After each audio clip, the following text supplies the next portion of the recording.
बदलते भारत की शान।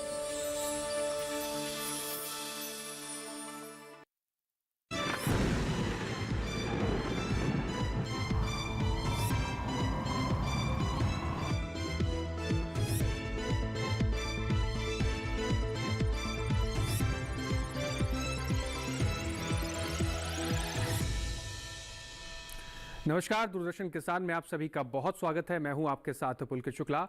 हम शुरुआत करेंगे मौसम खबर की और मौसम खबर में जानेंगे कहां कैसा रहा तापमान, कहां हुई बारिश, वायु गुणवत्ता का क्या रहा हाल और पर्यटन स्थलों पर कैसा रहेगा मौसम। चलिए शुरुआत करते हैं आज की बड़ी खबरों के साथ। तो बड़ी खबर की शुरुआत करेंगे। सबसे पहले आज की बड़ी खबर रहेगी, बड़ी खबर है उत्तराखंड से, जहां पर अगले 5 दिन भारी से भारी बारिश के आसार उत्तराखंड के अंदर अनुमान लगाए गए हैं। आगे बढ़ते हैं और बात करते हैं उत्तर प्रदेश की। अगले 5 दिन तेज बारिश के अनुमान उत्तर प्रदेश के अंदर लगाए गए हैं। आगे बढ़ते हैं और बात करते हैं अब मध्य महाराष्ट्र की, जहां पर 13 और 14 जुलाई को जोरदार बारिश की संभावना मध्य महाराष्ट्र के अंदर जताई गई है। आगे बढ़ते हैं, मध्य प्रदेश की बात करते हैं। अगले 2 दिन झमाझम बारिश के आसार जताए गए हैं। आगे बढ़ते हैं और बात करते हैं असम की, जहां पर अगले कुछ दिन अधिकतर इलाकों में भारी बारिश के आसार हैं। तो आज की 5 बड़ी खबरों में आगे बता रहे थे आपको कि कहां कहां बारिश को लेकर है। अब बात करते हैं मौसम अलर्ट की, किन राज्यों को लेकर कहां क्या अलर्ट जारी किया गया है, कहां आपको सावधान रहना है और कहां आपको चेतावनी दी गई है और कहां आपको नजर बना के रखनी है। तो चलिए शुरुआत करेंगे और बताएंगे अलग अलग राज्यों का अलग अलग हाल। मेरे पीछे आप भारत का नक्शा देख रहे हैं। इस नक्शे में अलग अलग रंग से, अलग अलग शहरों के अलग अलग रंग से दर्शाए गए हैं। कहां पर चेतावनी है वो जान लेते हैं। हिमाचल प्रदेश, उत्तराखंड, पश्चिमी उत्तर प्रदेश और साथ ही हरियाणा, पूर्वी उत्तर प्रदेश, पश्चिमी मध्य प्रदेश, बिहार, इन सभी राज्यों के अंदर तेज हवाओं के साथ साथ कहीं पर बादल छाए रहेंगे, गरज चमक के साथ बौछारें भी होंगे। साथ ही उत्तराखंड के अंदर भी तेज हवाएं चली हैं और हिमाचल प्रदेश के अंदर भी तेज हवाएं हैं की चेतावनी है। हरियाणा, पश्चिमी उत्तर प्रदेश के अंदर भी चेतावनी है। पूर्व उत्तर के राज्य की बात कर लें, यहाँ असम और अरुणाचल प्रदेश, पश्चिमी उप हिमालय, पश्चिम बंगाल और सिक्किम के अंदर भी यहां पर चेतावनी दी गई है। बात करते हैं नजर बनाए रखने की, तो आपको पूर्वी मध्य प्रदेश, झारखंड, उड़ीसा, तटीय आंध्र प्रदेश, अंडमान निकोबार, यहां पर भी नजर बना के रखनी है आपको। तेज हवाओं के साथ, गरज चमक के साथ यहां पर हल्की फुल्की बारिश होती हुई दिखाई दे सकती है। साथ ही पश्चिमी राजस्थान की बात कर लें या फिर लद्दाख, लेह, जम्मू कश्मीर, श्रीनगर की बात कर लें तो यहां पर कोई चेतावनी नहीं दी गई है, लेकिन साथ ही साथ इन बाकी राज्यों को भी आपको नजर बना के रखनी होगी क्योंकि तेज हवाओं के साथ गरज चमक होगी। आगे बढ़ते हैं, मौसम पूर्वानुमान की बात करते हैं कि आने वाले 24 से 48 घंटों में कहां पर कैसा मौसम का हाल रहेगा, कहां बारिश होगी और कहां आपको कम बारिश देखने को मिलेगी। चलिए बात करते हैं लेह लद्दाख, श्रीनगर, जम्मू कश्मीर, गिलगित की, जहां पर कहीं कहीं बारिश होने के अनुमान है। हिमाचल प्रदेश, पश्चिमी उत्तर प्रदेश, पूर्वी उत्तर प्रदेश की बात करें तो अनेक जगह यहां पर बरसात होने की उम्मीद लगाई गई है। उत्तराखंड की बात करें, यहां पर अधिकतर जगह बरसात होगी, तो उत्तराखंड के खास ध्यान रखने की जरूरत है। उत्तराखंड में अधिकतर जगह बरसात के अनुमान है। पंजाब, चंडीगढ़ के अंदर कहीं कहीं बारिश है। हरियाणा और दिल्ली में कहीं जगह जगह बरसात यहां पर देखने को मिलेगी। पूर्वोत्तर राज्यों की बात कर लें तो असम, नागालैंड, अरुणाचल प्रदेश, मेघालय, त्रिपुरा, मिजोरम, मणिपुर, इन सभी राज्यों में अधिकतर जगह बरसात होने की संभावनाएं हैं। बिहार, उड़ीसा की बात करें तो यहां पर अनेक स्थानों पर बारिश होगी और झारखंड, गांगे, पश्चिम बंगाल की यहां पर बात करें तो कहीं कहीं यहां पर भी बरसात है। अब दक्षिण भारत की बात करते हैं, अंडमान और निकोबार में भी अधिकतर जगह बरसात होने की संभावना है। भीतरी दक्षिण कर्नाटक, केरल और तटीय कर्नाटक, यहां पर भी भारी बारिश, अधिकतर जगह बरसात होने के अनुमान है। साथ ही रायलसीमा, भीतरी उत्तर कर्नाटक, यहां पर कई जगह बरसात होने के अनुमान है। तमिलनाडु, तेलंगाना के अंदर भी आपको नजर बना के रखनी है, कई कई जगह बरसात होगी। मध्य भारत की बात कर लेते हैं, पश्चिमी मध्य प्रदेश और पूर्वी मध्य प्रदेश में अधिकतर जगह बरसात है, तो यहां पर भी अलर्ट रहने की जरूरत है। मराठवाड़ा की बात करें या फिर पश्चिमी राजस्थान की बात करें तो यहां कहीं कहीं बारिश होगी। साथ ही गुजरात में अनेक जगह बरसात है, लेकिन मध्य महाराष्ट्र, सौराष्ट्र और कच्छ के अंदर कई जगह बरसात होने की संभावना है। लेकिन पश्चिमी मध्य प्रदेश और पूर्वी मध्य प्रदेश के अंदर अधिकतर जगह बरसात है। आगे बढ़ते हैं और मौसम की चाल की बात करते हैं, जहां पर हम जानेंगे कि पिछले 24 घंटे के अंदर कहां कहां बरसात हुई है। तो लद्दाख, लेह, श्रीनगर, जम्मू कश्मीर, यहां पर पिछले 24 घंटे के अंदर भारी बरसात हुई है। उत्तराखंड के अंदर गरज चमक के साथ बौछारें चली हैं और तेज हवाएं भी चली हैं। पश्चिमी उत्तर प्रदेश में भी गरज चमक के साथ तेज हवाएं चली हैं और बौछारें भी देखने को मिली है। पूर्वी उत्तर प्रदेश के अंदर मूसलाधार बारिश पिछले 24 घंटे में हुई है। पूर्वी राजस्थान के अंदर गरज चमक के साथ बौछारें पड़ी हैं और तेज हवाएं भी चली हैं। चलिए उत्तर भारत के पूर्वोत्तर राज्यों की बात कर लेते हैं, जहां पर अरुणाचल प्रदेश, नागालैंड, मणिपुर, यहां पर मूसलाधार बारिश पिछले 24 घंटे में देखने को मिली है। असम, मेघालय, त्रिपुरा, मिजोरम, यहां पर भी 24 घंटे में पिछले मूसलाधार बारिश देखने को मिली है। लेकिन उप हिमालय, पश्चिम बंगाल और सिक्किम की बात करें तो यहां पर तेज हवाओं के साथ, गरज चमक के साथ कुछ बौछारें पड़ी हैं। दक्षिण भारत की बात करते हैं, तेलंगाना में मूसलाधार बारिश हुई है। तटीय आंध्र प्रदेश में मूसलाधार बारिश हुई है। रायलसीमा में मूसलाधार बारिश हुई है। तमिलनाडु और तमिलनाडु के अंदर गरज चमक के साथ तेज हवाएं चली हैं और कुछ जगहों पर बौछारें पड़ी हैं। केरल के अंदर तेज हवाओं के साथ मूसलाधार बारिश हुई है। भीतरी दक्षिण कर्नाटक और भीतरी उत्तर कर्नाटक में यहाँ पर तेज हवाओं के साथ भारी बारिश, मूसलाधार बारिश हुई है। पूर्वी मध्य प्रदेश की बात करते तो यहाँ पर गरज चमक के साथ तेज हवाएं चली हैं और कुछ जगहों पर बौछारें पड़ी हैं। छत्तीसगढ़ में मूसलाधार बारिश हुई है। विदर्भ में भी मूसलाधार बारिश हुई है। पश्चिमी मध्य प्रदेश के अंदर मूसलाधार बारिश हुई है। मराठवाड़ा में मूसलाधार बारिश हुई है। साथ ही साथ मध्य महाराष्ट्र, गुजरात की बात करें तो यहाँ पर भी तेज हवाओं के साथ गरज चमक हुई है और कहीं कहीं जगह पर बौछारें पड़ी हैं। इसी के साथ आगे बढ़ेंगे, लेकिन वक्त हो गया यहाँ पर छोटे से ब्रेक का। ब्रेक के उस पार कुछ और खबरों के बारे में बताएंगे और मौसम का हाल कैसा रहेगा वो भी बताएंगे। बने रहिए दूरदर्शन किसान के साथ।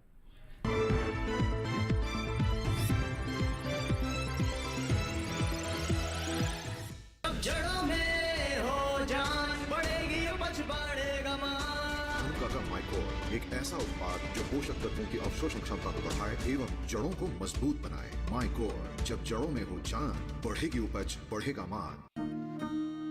बेमौसम बारिश, आंधी और तूफान की चिंता भूल जाओ, फसल बीमा कराओ, सुरक्षा कवच पाओ। प्राकृतिक आपदा हो या कोई दुर्घटना, उसकी चिंता से भी मुक्ति पाओ, फसल बीमा कराओ, सुरक्षा कवच पाओ। हमने फसल बीमा योजना को अधिक प्रभावी बनाया, उसके दायरे में ज्यादा किसानों को लाए। खरीफ फसल के लिए बीमा पंजीकरण शुरू हो चुका है, शीघ्र पंजीकरण कराएं। बैंक शाखा, बीमा कंपनी, कृषि ऋण समिति, जन सेवा केंद्र CSC से संपर्क करें या www.pmfby.gov.in पर ऑनलाइन आवेदन करें या क्रॉप इंश्योरेंस ऐप डाउनलोड करें या किसान कॉल सेंटर पर फोन करें। फसल बीमा कराओ, सुरक्षा कवच पाओ।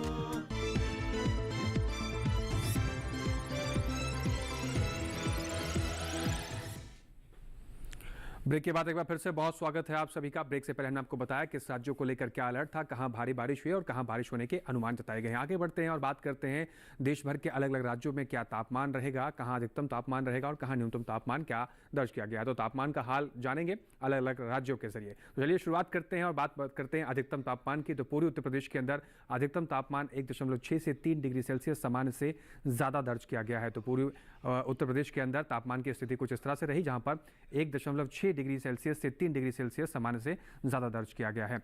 अब बात करते हैं झारखंड, छत्तीसगढ़, ओडिशा, गांगे पश्चिम बंगाल, बिहार की, उप हिमालय पश्चिम बंगाल और सिक्किम की। यहाँ पर भी अधिकतम तापमान 1.6 डिग्री से 3 डिग्री सेल्सियस सामान्य से ज़्यादा दर्ज किया गया है। तो इन राज्यों के अंदर जो तापमान अधिकतम था वो 1.6 डिग्री से 3 डिग्री सेल्सियस सामान्य से ज़्यादा दर्ज किया गया है। दक्षिण भारत के राज्यों की बात करते हैं, तटीय आंध्र प्रदेश, रायलसीमा, पुडुचेरी, तमिलनाडु, केरल, यहाँ पर भी अधिकतम तापमान 1.6 डिग्री से 3 डिग्री सेल्सियस सामान्य से ज़्यादा दर्ज किया गया है। तो दक्षिण भारत के इन राज्यों के अंदर जो अधिकतम तापमान है वो कुछ इस तरह से था। आगे बढ़ते हैं और बात करते हैं हिमाचल प्रदेश, पंजाब, हरियाणा, उत्तराखंड, पश्चिमी उत्तर प्रदेश, लद्दाख, लेह, जम्मू कश्मीर, श्रीनगर, यहाँ पर तापमान जो अधिकतम रहा वो 5 डिग्री सेल्सियस सामान्य से कम दर्ज किया गया है। तो इन राज्यों के अंदर 5 डिग्री सेल्सियस कम अधिकतम तापमान सामान्य से दर्ज किया गया है। आगे बढ़ते हैं और बात करते हैं पश्चिमी राजस्थान, सौराष्ट्र और कच्छ की। यहाँ पर अधिकतम तापमान 5 डिग्री सेल्सियस कम सामान्य से अधिकतम तापमान दर्ज किया गया है। तो पश्चिमी राजस्थान, सौराष्ट्र और कच्छ के अंदर अधिकतम तापमान 5 डिग्री सेल्सियस सामान्य से कम दर्ज किया गया है। पूर्वी मध्य प्रदेश की बात करते हैं तो पूर्वी मध्य प्रदेश के अंदर अधिकतम तापमान 5 डिग्री सेल्सियस सामान्य से कम दर्ज किया गया है। तो पूर्वी मध्य प्रदेश के अंदर जो तापमान है वो 5 डिग्री सेल्सियस सामान्य से कम दर्ज किया गया है।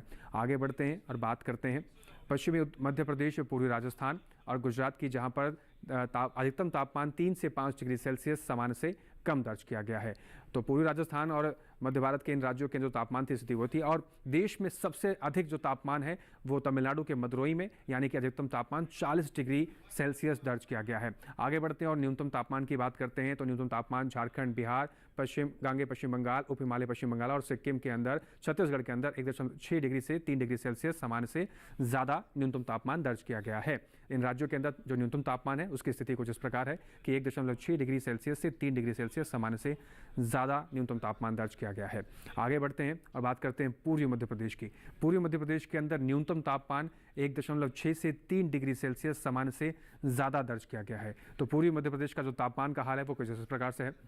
आगे बढ़ते हैं, दक्षिण भारत के राज्य की बात करते हैं, जहां पर तमिलनाडु, पुडुचेरी और केरल के अंदर जो न्यूनतम तापमान है वो 1.6 से 3 डिग्री सेल्सियस सामान्य से ज़्यादा दर्ज किया गया है। तो दक्षिण भारत के तमिलनाडु, केरल, पुडुचेरी के अंदर कुछ इस प्रकार से तापमान दर्ज किया गया है। आगे बढ़ते हैं, बात करते हैं मराठवाड़ा की। यहाँ पर न्यूनतम तापमान 1.6 डिग्री से 3 डिग्री सेल्सियस सामान्य से ज़्यादा दर्ज किया गया है। तो न्यूनतम तापमान मराठवाड़ा में कुछ इस प्रकार से, जहाँ पर 1.6 डिग्री से 3 डिग्री सेल्सियस सामान्य से ज़्यादा दर्ज किया गया है। चलिए आगे बढ़ते हैं, लद्दाख, लेह, श्रीनगर, जम्मू कश्मीर, गिलगित, इन राज्यों की बात करते हैं, जहाँ पर न्यूनतम तापमान 3 से 5 डिग्री सेल्सियस सामान्य से कम दर्ज किया गया है। तो लद्दाख, लेह, जम्मू कश्मीर, श्रीनगर के अंदर न्यूनतम तापमान की स्थिति कुछ इस प्रकार थी। आगे बढ़ते हैं, बात करते हैं हिमाचल प्रदेश, पंजाब, हरियाणा और राजस्थान की, जहां पर न्यूनतम तापमान 1.6 डिग्री सेल्सियस से 3 डिग्री सेल्सियस न्यूनतम तापमान सामान्य से कम दर्ज किया गया है। तो इन राज्यों के अंदर जो न्यूनतम तापमान है उसकी स्थिति कुछ इस प्रकार से थी।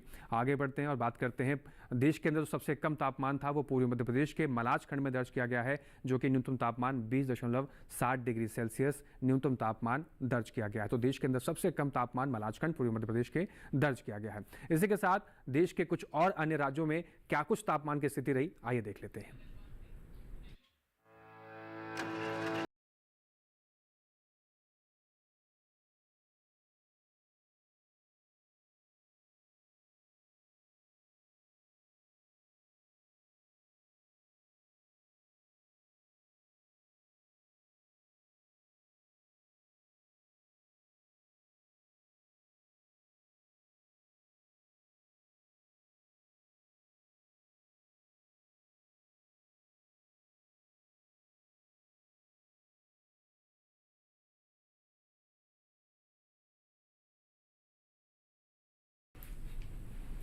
और इसके साथ यहाँ पर वक्त हो गया एक छोटे से ब्रेक का। जल लौटने बने रहिए दूरदर्शन किसान के साथ।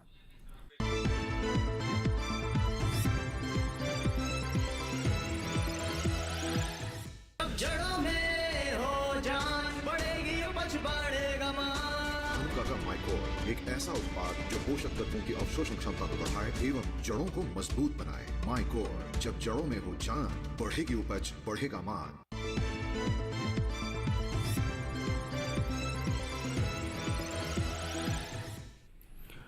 ब्रेक के बाद एक बार फिर से बहुत स्वागत है आप सभी का। ब्रेक से पहले हमने आपको बताया देश के अलग अलग राज्यों के तापमान, अधिकतम तापमान क्या रहे और न्यूनतम तापमान क्या रहे। आगे बढ़ेंगे और आपको बताएंगे देश के अलग अलग राज्यों में वायु गुणवत्ता का क्या हाल रहा, कौन सी श्रेणी में वायु गुणवत्ता दर्ज की गई है। तो वायु गुणवत्ता का हाल जानते हैं, अलग अलग राज्यों में क्या दर्ज किया गया है। दिल्ली की बात करते हैं, गुणवत्ता सूचकांक 97 दर्ज किया गया, जो कि अच्छे की स्थिति में दिल्ली की हवा को दर्ज किया गया है। तो राजधानी दिल्ली की जो गुणवत्ता सूचकांक रहा वो 97 रहा, जो कि अच्छे की श्रेणी में दर्ज किया गया है। पुणे की बात करते हैं, पुणे की हवा का गुणवत्ता सूचकांक 47 दर्ज किया गया, जो कि बहुत अच्छे की श्रेणी में दर्ज किया गया है। आगे बढ़ते हैं, हैदराबाद की बात करते हैं, हैदराबाद की भी गुणवत्ता सूचकांक 47 दर्ज किया गया, बहुत अच्छे की श्रेणी में।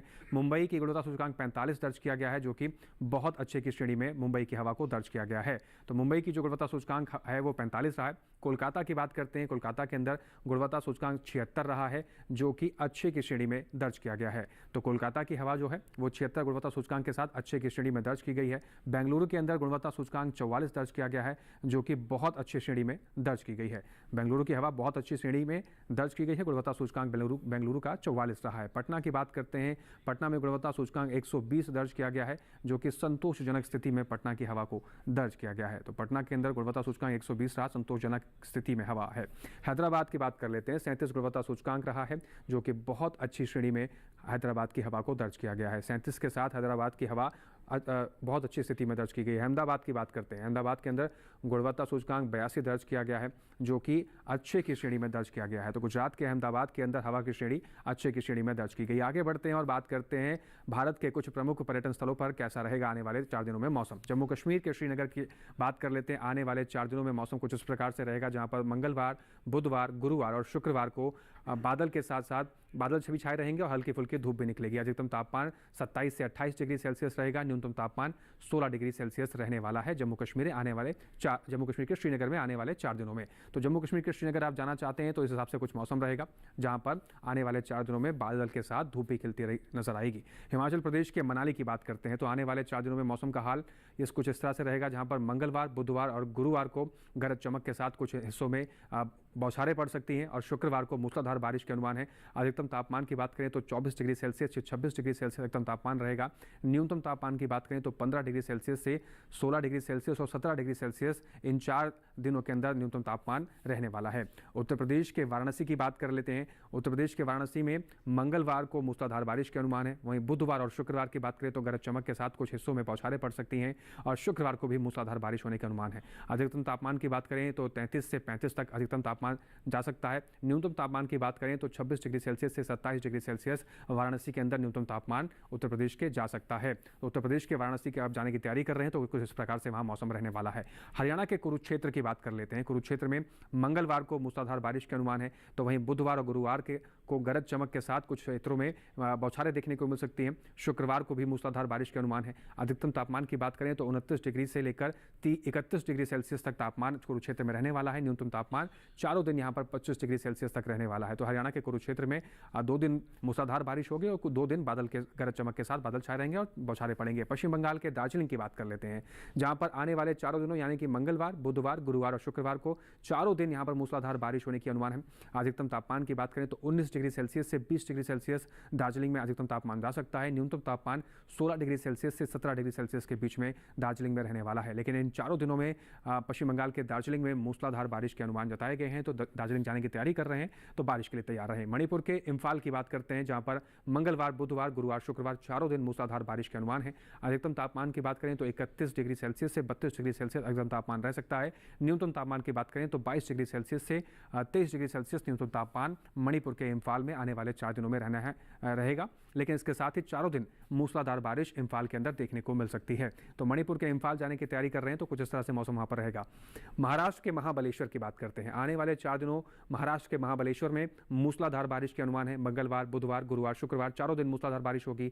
अधिकतम तापमान की बात करें तो 20 डिग्री सेल्सियस अधिकतम तापमान इन 4 दिन रह सकता है। न्यूनतम तापमान की बात करें तो ये चारों दिन न्यूनतम तापमान 18 डिग्री सेल्सियस महाराष्ट्र के महाबलेश्वर में रह सकता है। लेकिन इन अधिकतम और न्यूनतम तापमान के साथ चारों दिन यहाँ पर मूसलाधार बारिश के अनुमान महाबलेश्वर में लगाए गए हैं। गोवा के पणजी की बात करते हैं। गोवा के पणजी के अंदर आने वाले 4 दिनों का जो मौसम का हाल वो रहेगा, बादल भी छाए रहेंगे, हल्की फुल्की धूप भी खिलती हुई नजर आएगी। अधिकतम तापमान की बात करें तो 27 डिग्री सेल्सियस अधिकतम तापमान रह सकता है। न्यूनतम तापमान 24 डिग्री सेल्सियस गोवा के पणजी में रहेगा। यानी कि आने वाले 4 दिनों में मौसम कुछ इसी तरह से रहेगा कि चारों दिन बादल भी छाए रहेंगे, हल्की फुल्की धूप भी खिलती हुई नजर आएगी। 27 डिग्री सेल्सियस अधिकतम तापमान, न्यूनतम तापमान की स्थिति कुछ इस तरह से रहेगी। आगे बढ़ते हैं, तमिलनाडु के ऊटी की बात करते हैं। तमिलनाडु के ऊटी में मंगलवार को मूसलाधार बारिश के अनुमान है। वहीं बुधवार और गुरुवार को गरज चमक के साथ कुछ क्षेत्रों में बौछारें पड़ेंगी। शुक्रवार को भी मूसलाधार बारिश ऊटी में देखने को मिलेगी। अधिकतम तापमान की बात करें तो 19 डिग्री सेल्सियस से 20 डिग्री सेल्सियस अधिकतम तापमान ऊटी में रहेगा। न्यूनतम तापमान की बात करें तो तमिलनाडु के ऊटी में न्यूनतम तापमान 10 डिग्री सेल्सियस से 11 डिग्री सेल्सियस के बीच में रहेगा। कर्नाटक की बात करते हैं। कर्नाटक के मैसूर के अंदर आने वाले 4 दिनों के अंदर जो मौसम है वो मूसलाधार बारिश के अनुमान जताए गए हैं। मंगलवार, बुधवार, गुरुवार, शुक्रवार चारों दिन मूसलाधार बारिश होगी। अधिकतम तापमान 33 डिग्री सेल्सियस तक रहेगा। न्यूनतम तापमान 23 डिग्री सेल्सियस इन चारों दिनों मैसूर में रहने वाला है। लेकिन इन तापमान के साथ साथ चारों दिन मैसूर के अंदर मूसलाधार बारिश के अनुमान जताए गए हैं। तो कर्नाटक के मैसूर अगर जाने की तैयारी कर रहे हैं तो मूसलाधार बारिश के हिसाब से अपनी पैकिंग कीजिए, उस हिसाब से तैयार रहिएगा। चलिए आगे बढ़ेंगे और बात करेंगे खेती किसानी की। तो अगर कृषि विशेषज्ञों की सलाह से आप अपनी फसलों की देखभाल करते हैं तो अच्छी पैदावार ले सकते हैं। आज आंध्र प्रदेश और तमिलनाडु को लेकर कृषि विशेषज्ञों की क्या सलाह है, आइए देखते हैं इस रिपोर्ट में। आंध्र प्रदेश के किसान धान, मक्का, कपास और मूंगफली की बुआई के लिए खेत तैयार कर ले। यहाँ मक्का को फॉल आर्मी वर्म से बचाने के लिए इनके बीजों को साइंट्रानिप्रोल और थायोमेथोक्सम से उपचारित जरूर कर ले। आंध्र प्रदेश में ही कपास को भी रस चूसक कीटों के प्रकोप से बचाने के लिए फसल के शुरुआती विकास के चरण में बीजों को इमिडाक्लोप्रिड से उपचारित करें। इस मौसम में आम और चीकू में जाला कीट का खतरा रहता है। ऐसे में यहाँ किसान आम और चीकू में इसके नियंत्रण के लिए जरूरी दवाओं का छिड़काव करें। आंध्र प्रदेश में बाजरा की फसल में 35 किलोग्राम प्रति एकड़ की दर से यूरिया डालें। आंध्र प्रदेश में इस समय मूंग की IPM 2-14 किस्म और उड़द की PU 31 किस्म की बुआई कर ले। बुआई से पहले इनके बीजों को उपचारित जरूर कर ले। आंध्र प्रदेश में इस समय अरहर की बुआई की जा सकती है। आंध्र प्रदेश के आम किसान सूखी शाखाओं और क्रिस क्रॉस शाखाओं की छटाई कर ले। तेलंगाना के किसान अरहर को 15 जुलाई तक बो सकते हैं। यहाँ अरहर को कपास, मक्का, ज्वार, सोयाबीन के साथ एकल फसल के रूप में या फिर अंतः फसल के रूप में भी बोया जा सकता है। तेलंगाना में ही मूंग और उड़द की फसल भी किसान 15 जुलाई तक बो सकते हैं। इन्हें भी एकल फसल के रूप में या कपास और मूंग के साथ अंतः फसल के रूप में बोया जा सकता है। तेलंगाना में मध्यम एवं लंबी अवधि वाली मक्के की किस्मों की बुआई की जा सकती है। साथ ही मक्का को फॉल आर्मी वर्म से बचाने के लिए इसकी फसल में नीम के तेल का छिड़काव करें।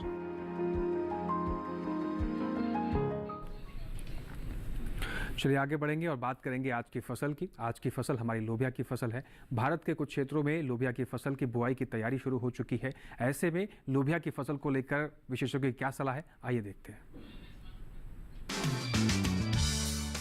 लोबिया के लिए 21 से 35 डिग्री सेंटीग्रेड तापमान की जरूरत होती है। दोमट मिट्टी इसके लिए सबसे बेहतर मानी जाती है, लेकिन बलुई दोमट मिट्टी में भी इसकी खेती की जा सकती है। इसके अलावा बरसात के मौसम में ढालू जमीन में भी इसे बोया जा सकता है। जिस खेत में लोबिया बोना चाहते हैं, उसमें पानी निकलने की उचित व्यवस्था होनी चाहिए। 1 हेक्टेयर में कितना बीज डालना है, ये इस बात पर निर्भर है कि आप किस मकसद से इसे बो रहे हैं। फलियों के लिए 20 से 25 किलो, दाने के लिए 30 से 35 किलो और हरे चारे के लिए 35 से 40 किलो बीज प्रति हेक्टेयर लगेगा। दाने और फलियों के लिए कतार में बीज बोए, जबकि हरी खाद के लिए बीज को खेतों में छिड़क दे। लोबिया के लिए 10 से 15 किलो नाइट्रोजन और 20 किलो फास्फोरस प्रति हेक्टेयर की दर से बुआई से पहले ही डाल दे। बुआई के 20 से 25 दिन बाद खेत की निराई गुड़ाई कर ले। ज्यादा खरपतवार उगने पर दोबारा निराई गुड़ाई करे। लोबिया में सूत्रकृमि और पीला रोग का खतरा रहता है। पीला रोग को मोजेक भी कहा जाता है। रोकथाम के लिए ग्रीष्मकालीन लोबिया में ज्वार की मिश्रित फसल ले।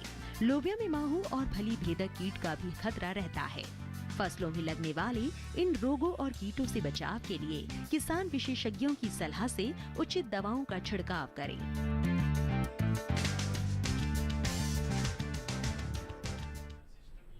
तो आप हमारे मौसम खबर के पूरे कार्यक्रम को हमारे YouTube चैनल यानी कि डीडी किसान के YouTube चैनल पर भी देख सकते हैं। आपको टेलीविजन स्क्रीन पर दिखाए जा रहे QR कोड को स्कैन करना है और स्कैन कर आप सीधा हमारे YouTube चैनल यानी कि डीडी किसान के YouTube चैनल पर पहुंच जाएंगे और वहां पर मौसम खबर का ये पूरा प्रोग्राम आप देख सकते हैं। और मौसम खबर में हम आपको बताते हैं कि किस तरह से मौसम का हाल रहा, कहाँ हुई बारिश और तापमान का कैसा हाल रहा, पर्यटन स्थलों पर कैसा रहेगा मौसम। उम्मीद है कि मौसम खबर में दिखाई जा रही सभी जानकारी आपके काम आ रही होगी और कृषि विशेषज्ञों की सलाह से आप अपनी फसलों की अच्छी देखभाल कर सकते हैं। तो मौसम खबर में आज फिलहाल इतना ही। अब मुझे दीजिए इजाज़त। देखते रहिए दूरदर्शन किसान। नमस्कार।